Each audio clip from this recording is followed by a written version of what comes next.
We survived the Great Depression, and there were opportunities then.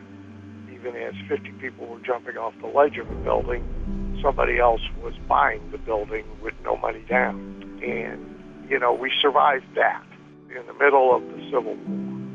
There were opportunities, and there were people still opportunity-oriented. You use the COVID shutdown to take time to think, to put new plans in place, to make business model changes, investment changes, living life changes, redoing your blueprint, determining what was really important in your life. These are the opportunities that volatility and change provide for us, and that is the way we've got to look at it. We have to manage being adaptable, but not being impulsive. Amidst all this change, there is always immense opportunity.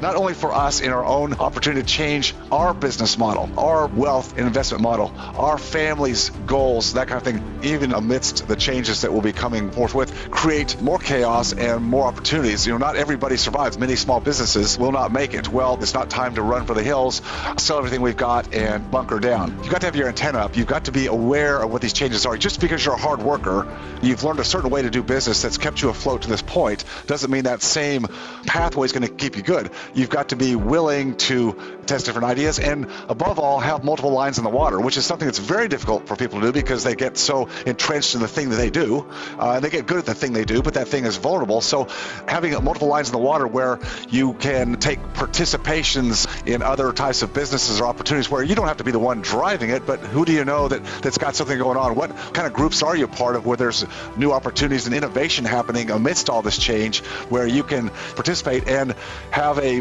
redundancy in your wealth and your income streams? It's not all tied to that one thing. The strength of the plan is what prevents panic. It sort of calms you down when others are operating on emotion only. Any situational change, pandemic did it, Biden economics will do it. It creates bargains. It creates opportunity. People, we all tend to get in a place of panic when we foresee things, then we think they're going to be worse than they are, and life goes on, and we persevere if we're people that will carry that torch and not just let life happen to us.